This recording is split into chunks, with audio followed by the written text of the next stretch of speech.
الحارس ايان هارت وباقي دكه البدلاء الموجود فيها اسماء كثيره الحقيقه، منها ميلنر، منها الواردك، منها كاريك، منها ايضا شو كراس الوجه الجديد في المنتخب الانجليزي، مدافع نادي ستوك سيتي اللي على فكره اصاب لاعب الارسنال رمزي، يعني اصابه صعبه جدا، كسر مضاعف في القدم، وكان طبعا مع اختياره للمنتخب بكى في الملعب من شده التاثر كراس، وموجود ايضا باكم وشون رايت فيليبس، وهدف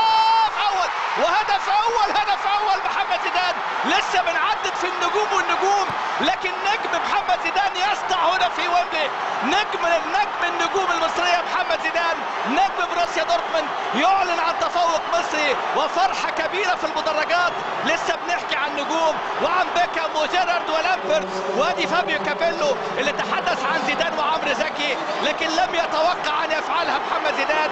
هنا امامنا التمريره، شوف التمريره، شوف الكره الحلوه، شوف التحرك، هاني سعيد يلعبها حلوه قوي، واللاعب ماتيو اوبسون يسقط والكره في الشباك، تمريره قاتله، حلو التحرك قوي، حلوه قوي العقلانيه في وضع الكره، استلام بمهاره وبباطن القدم. يتقدم المنتخب المصري في ويمبلي على المنتخب الانجليزي بهذا الهدف الجميل.